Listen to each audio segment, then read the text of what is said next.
Welcome to day number 1 for our series on egg health. Over the next 3 days, we're going to be giving you bite-sized tips and actionable steps you can take right now to improve egg quality. So excited for you to listen to today's episode. We are talking about the factors that influence egg quality and what you can do to improve your chances of conception. I regularly speak with 5 to 10 couples per week who are struggling to have their baby. And although we want to help everyone, we only have 4 spots available per month to work with us. I would like to invite you and your partner to a Supercharge Your Fertility Discovery Call. And this call is for you if you meet at least one of these criteria. You've been trying to get pregnant for at least 2 years. You've been through at least one failed IUI or IVF.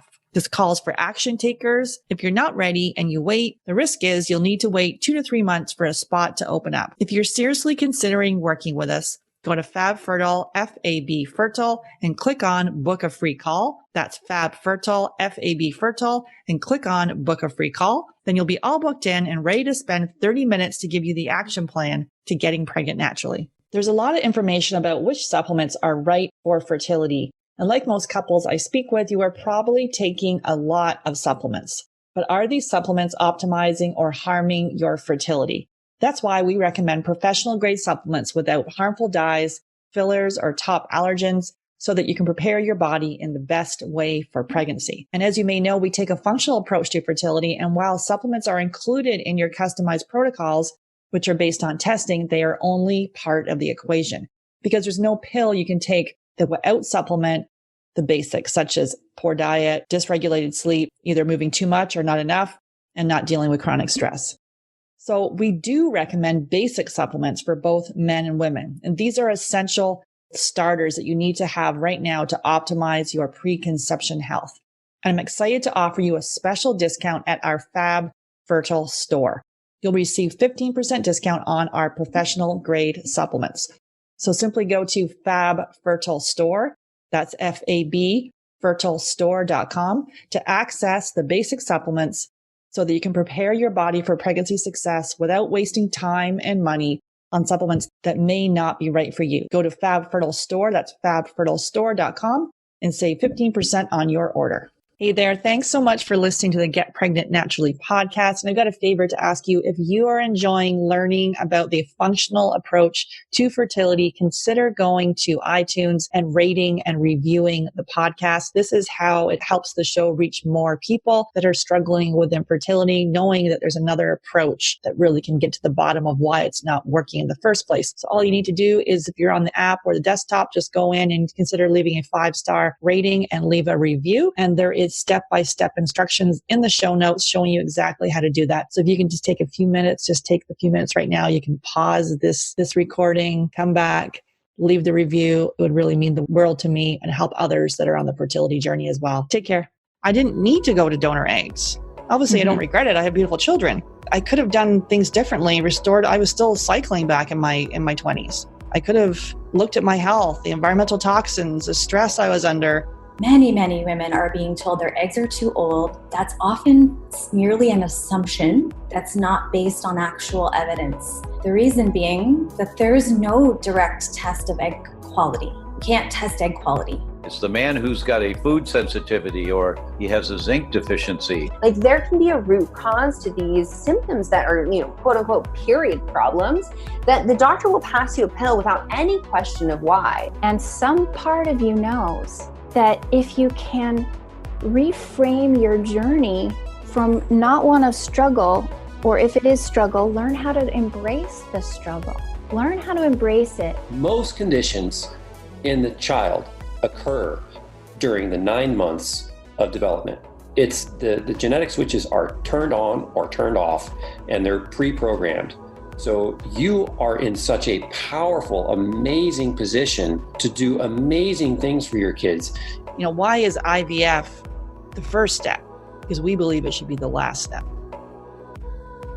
Welcome to Get Pregnant Naturally, where functional medicine and natural fertility solutions will help you get pregnant and have your baby.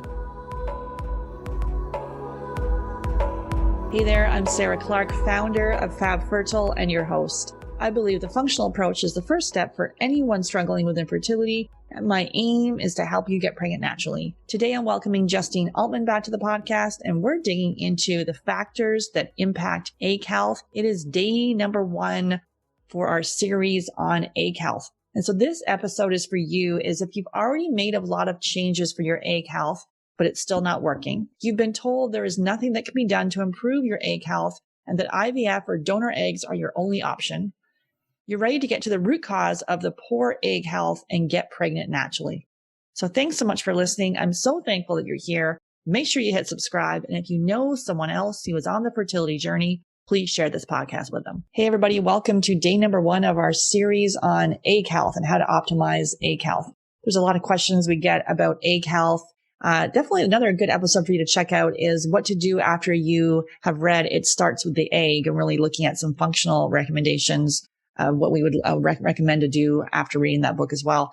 So today we are talking about the factors that influence egg health. And so we're going to go through those and then really give you some aha moments and some takeaways so that you can take action. So the first one we're going to be talking about is diet. This one is, and sometimes I feel like a broken record, but well, first of all, immune reactions from foods can increase production of toxins and inflammation and impacts ovulation, the menstrual cycle, and egg quality. We recommend looking at the elimination diet. It's the gold standard to figure out if you have a food sensitivity. So you're taking out those top allergens. And you can definitely check out the podcast episode where I tell you how and why to consider doing an elimination diet. But basically, you're taking out dairy, gluten, soy, corn, eggs, and peanuts, processed sugar, and alcohol for 10 days. You can do anything for 10 days and then systematically reintroducing it. And so anything you wanted to say there about diet and egg health, Justine? It really, really matters. The diet, we talk a lot about diet and rest and exercise and stress reduction and supplements. But diet, if we had to say which one is the most important, they're all important, but diet's the number one. It's really, really important to get diet really dialed in. Awesome. And so we see a theme here with non-celiac gluten sensitivity and with premature ovarian insufficiency or failure and diminished ovarian reserve with a diet, definitely with a high sensitivity to gluten. So literally gluten off the charts on our food sensitivity testing for people with those diagnoses. So something for you to consider as well. Blood sugar. This is one of Justine's favorite topics, and we talk about this a lot. And we've done a major deep dive in another podcast episode, so definitely you can listen to that. But one of the factors that influence egg quality is blood sugar. So it can impact your menstrual cycle. So it can lead to irregular or absent periods. Ovulation disorders, so regular ovulation and ovulation, and impaired egg cell development. Why don't we just talk a little bit about insulin resistance and what we're looking at there? Yeah, so the biggest thing is if we've got some blood sugar imbalance going on, which is pretty common, especially if we've had a diet high in sugar or carbohydrates throughout our lifetime, we've just got this constant roller coaster that's going on. We're up and we're down, and the body really requires there to be a specific amount of sugar in our blood at all times. And if we ever start to get too high or too low, it sort of panics a little bit because it's really unsafe for our blood sugar to drop too low or to spike too high. And so the body's constantly pushing out some insulin and pushing out cortisol in order to keep our spikes from going too high and our dips from going too low. And so when this happens, it takes a tremendous amount of resources for our body to be managing, keeping your blood sugar at this nice sort of even level. And those are resources that the body then can't use for other things like producing good hormones that have good hormone balance that allow us to grow an egg and for the egg to release when it's supposed to and for the period to come on time and all of those things. And so blood sugar just takes a tremendous amount of resources. And so if we can get that balanced, our body can reappropriate all of those resources back to the areas that really help us have a good reproductive system. And then as far as glucose and A1C, what are the reference ranges we're looking at from a functional standpoint? Yeah. So for glucose, we're looking ideally, if you're fasting, you want to be between 75 and 86. Those are the ideal results there. And then after a meal, we're hoping that it doesn't spike above 120. And so if you're a nerdy nerd like I am and you want to do some testing with it, with a glucose monitor, you can get those anywhere, you guys, any corner drugstore. You can test after a meal, and that's how you know whether the meal you just ate was too big of a meal or too heavy in carbohydrates, basically. If you spike above 120, that's how you know that meal wasn't ideal for you.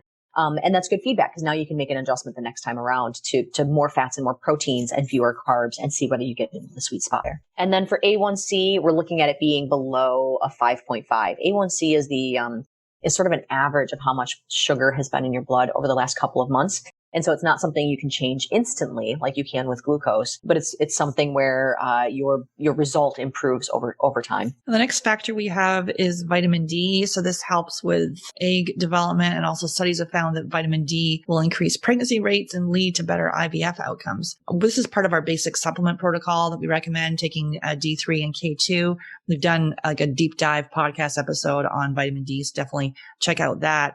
But it's really important to get the range between 60 to 80. We regularly see people with vitamin D in the teens or single digits. What did you want to say there? Yeah, so it's really low. It's really hard for the body to do all the things it's supposed to do if it's got a key vitamin that's just sort of straight up missing, right? And when we've got levels that are in the teens or the low 20s, we're at about 20%. And so again, like your body's doing everything it can to function at 100, as close to 100% as it can. But when it's just missing some key components, it's like, okay, so we're going to make some chocolate chip cookies today, except we don't have any sugar and we don't have any eggs. So let's see how it works.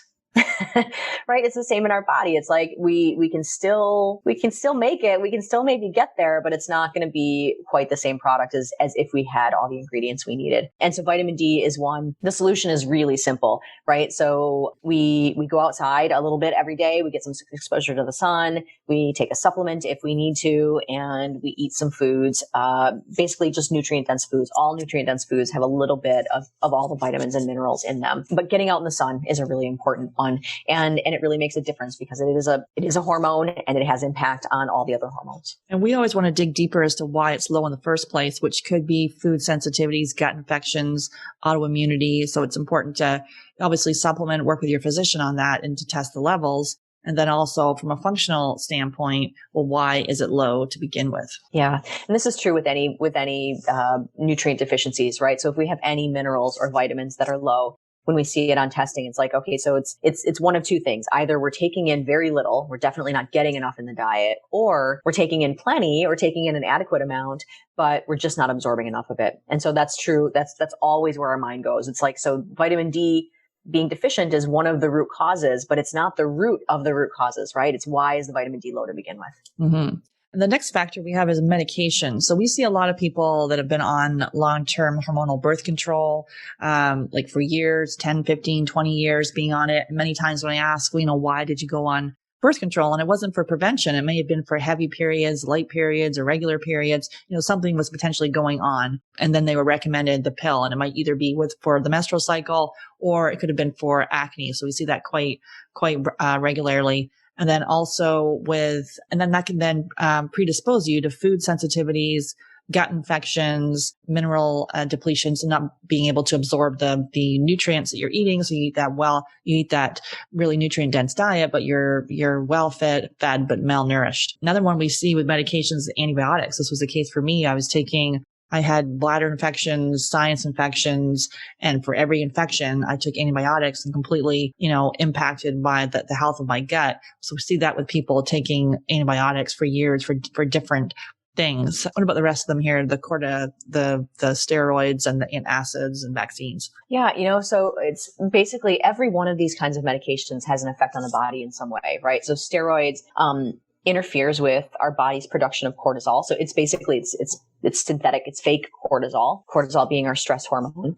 And so it can tend to resolve an issue in the short term, but it causes other longer term issues, right? And so if we're taking in steroids supplementally, well, our body's not going to waste resources on producing cortisol. And so sometimes we'll have lowered cortisol. And so when we pull the steroids away, then we have this rebound effect, which sometimes leads us to go back on the steroids. And then, we've got things like antacids, which lowers our stomach acid, which in most cases, if we've got symptoms of reflux or heartburn or anything along those lines, it's usually a case of not enough stomach acid rather than too much. And so antacids just make the problem worse. It might bring some relief, in the short term, in the next half hour, but it makes the problem worse in the long run. And then vaccinations, which we, here at Fat Fertile, we don't have a specific opinion as to whether you should or should not get vaccinations. But we do know that there are some things included in some of those that have potential to be toxic. And so basically all of these things have potential to interact with our bodies in ways that we maybe didn't intend, right? So the birth control pill or antibiotics or steroids or any of those things are things we were doing to solve a problem. But in a lot of cases, while it solves a problem temporarily, it creates another problem on down the line. It creates some level of dysfunction going on in the body that ultimately we want to try to reverse, basically, to try to nourish the body back to health so that we don't need those medications anymore. Absolutely. And the next factor we have is thyroid dysfunction. So we have talked a lot about this on many podcasts, talking about hypothyroidism, which can be linked with miscarriage, luteal phase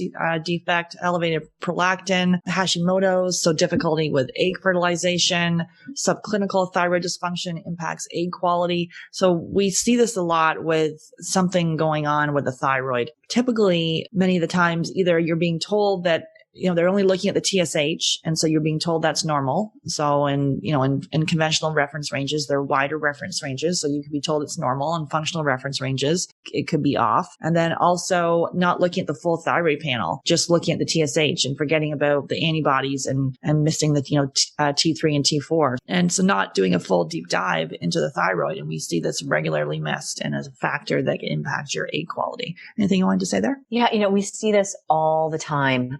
And it's really, this is why when we look at a thyroid panel, we're looking at ideally 8 markers or more. We really want to see everything. So not only the TSH, but also do you have enough T3 and enough T4? And are there antibodies present, right? And so is there some evidence that there's maybe some autoimmunity going on? And that really helps paint a picture of why there might be issues with the thyroid, right? So there could be lots of things, right? It could be iodine deficiency or selenium deficiency or liver sluggishness. Any of those things have potential to be a factor with the thyroid. In many cases, there's not necessarily anything wrong with the thyroid itself. It's more about just not having enough of the right inputs, the right vitamins and minerals in order for our bodies to make and convert enough of the right thyroid hormone. But again, the thyroid, it controls our metabolism body-wide. And so if the thyroid is off for some reason, it means our whole body's metabolism with the way it processes every vitamin and mineral is off throughout the body, which absolutely has a downstream effect on basically every other organ and system in the body, including our reproductive system. Absolutely. And the next one we have is gut infections. We've done many podcast episodes on gut infections and why it's important to look at it if you're on the fertility journey. So in this case with egg health, the microbial imbalance can lead to poor egg quality as well as an impaired embryo development. And so we're looking at a stool test, looking at the DNA of your stool. This is different from one that your conventional doctor may give to you because sometimes things are missed on that one. This is really doing a deep dive into, are there parasites? Is there bacteria?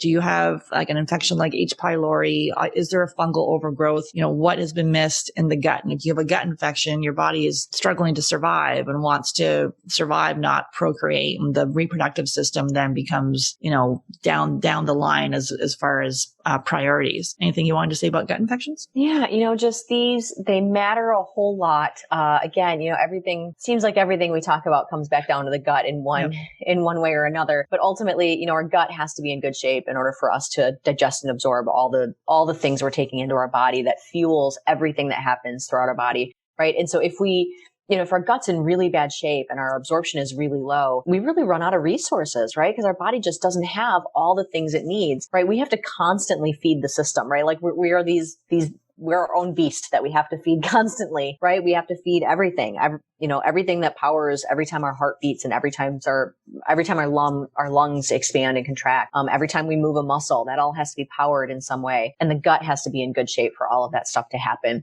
And so if we've got some parasites or bacteria or fungal overgrowth or any of those things going on in the gut, then our ability to digest and absorb all of our foods is really impaired. And it gets worse as those things go left unchecked, right? Because the more they're there, the more they thrive and they replicate and they make more of them. And the more they cause little minute amounts of damage over time to the gut. And so the more that happens, the worse and worse our absorption rate gets. The next one we have is chronic stress. So that may impact the release of the egg each month. Chronic stress can impact ovulation, fertilization, implantation. This one's a difficult one, right? Because obviously if we could de-stress, we would. We're in a very, with what's going on in the world right now. And obviously being on the fertility journey in itself can be stressful. So really getting honest about your stressors, reaching out for help, help, setting boundaries, really seeing exactly how this is impacting you. And I really think support is the key for this. For myself, I would have said I was totally fine. I wasn't stressed out when I was on the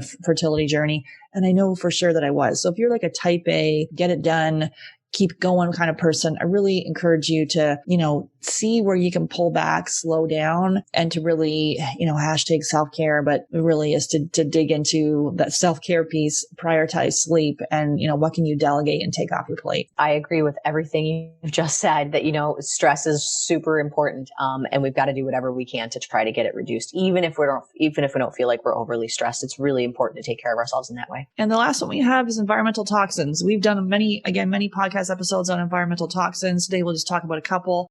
So BPAs, those can be toxic to developing eggs. So this is the plastics, the paper receipts. Say no thank you to the paper receipt, canned foods, and really not, as I say, toxic to developing eggs. You want to remove those from your environment, not panicking as you do it, replacing plastics with glass and stainless steel, making sure you look for BPA-free cans if you're getting cans, just really looking at your environment and where you can slowly reduce this and not, you don't have to throw everything out in the house, but how do you do this because sometimes it can cause us more stress when we look around the house like, oh my goodness, I'm surrounded by all these plastic things. What do I do now? And you panic, and that again is stressful. So, and the next one is the phthalates. So those are harmful to the egg. That can be in personal care and air fresheners and vinyl shower curtains, in perfumes. You want to go to the Skin Deep database. It's on the Environmental Working Group, and you can look at your current personal care. You want to have a 3 or lower as the rating. And then again, as each of the personal cares products expire, your shampoo, your lotion, your makeup, as each of these expire, then you would select a non-toxic option. So not to panic with that, just slowly switch them out. Anything you wanted to say about environmental toxins? Yeah, so it's just about making upgrades.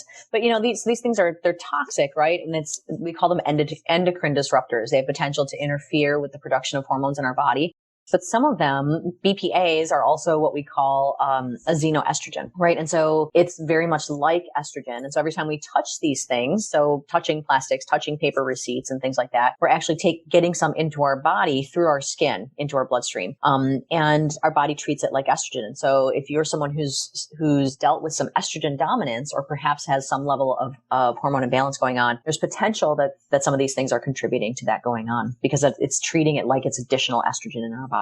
Awesome. And any final thoughts on egg health and the factors that we mentioned there, Justine? Yeah, just give us a call. If any of these things are going on, right? It's really important that we look into these things, and most of them are resolvable, and usually to 100% or nearly 100%. So if you've been dealing with any of these things, in most cases, we can take care of it. Absolutely. And definitely stay tuned for day number 2 of our series on egg health. We're doing a deep dive into diet. So we'll see you tomorrow. I wanted to share with you a little more about the FabFertile method. So the FabFertile method includes functional lab testing. So we have access to lab testing. We ship it worldwide. We include food sensitivity testing using blood, stool testing looking at the DNA of your stool, hormone testing looking at urine over the course of a couple days, hair tissue mineral analysis testing, so looking at the status of your minerals, and also blood chemistry review, not to diagnose, but to educate. We're looking at your blood chemistry through functional reference ranges. So they're just for healthy people, and there's a tighter reference range and flags it earlier before it goes to disease. And then all part of the method is coaching. So we really include you and your partner. Unless you're single by choice, then you can do this by yourself. But otherwise, it's for you and your partner to help fast track your chances of success. So this will help you implement targeted diet and lifestyle changes based on the testing. So at the end of the program, you'll either be happily pregnant, or if you do need to go to the fertility clinic, you'll dramatically improve your chances of success because you've optimized your health. And we specialize in tough cases like low AMH, high FSH, premature ovarian insufficiency or failure, and diminished ovarian reserve. And so addressing the reason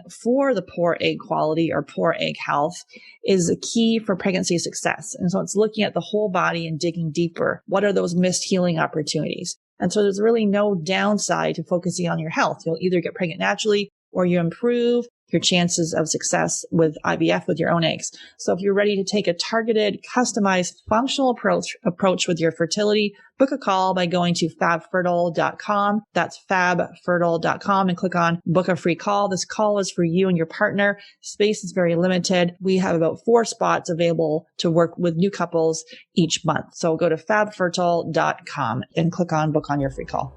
I regularly speak with 5 to 10 couples per week who are struggling to have their baby. And although we want to help everyone, we only have 4 spots available per month to work with us. I would like to invite you and your partner to a Supercharge Your Fertility Discovery Call. And this call is for you if you meet at least one of these criteria. You've been trying to get pregnant for at least 2 years. You've been through at least one failed IUI or IVF. This calls for action takers. If you're not ready and you wait, the risk is you'll need to wait 2 to 3 months for a spot to open up. If you're seriously considering working with us, go to FabFertile, F-A-B Fertile, and click on Book a Free Call. That's FabFertile, F-A-B Fertile, and click on Book a Free Call. Then you'll be all booked in and ready to spend 30 minutes to give you the action plan to getting pregnant naturally. You may be taking supplements that instead of optimizing your fertility, may be harming it. That's why we recommend professional-grade supplements without harmful dyes, fillers, or top allergens. Simply go to Fab Fertile Store, that's F-A-B Fertile Store.com to receive a 15% discount on our basic supplement recommendations for preconception health. That's fabfertilestore.com. The Get Pregnant Naturally podcast, including show notes and links, provides information with respect to healthy living, nutrition, lab testing, and is intended for informational purposes only. The information provided is not a substitute for medical advice, diagnosis, or treatment, nor is it to be construed as such. We cannot guarantee that the information provided on the Get Pregnant Naturally podcast reflects the most up-to-date medical research. Information is provided without representation or warranties of any kind. Please consult a qualified physician for medical advice and always seek the advice of a qualified healthcare provider with any questions you may have regarding your health and nutrition program.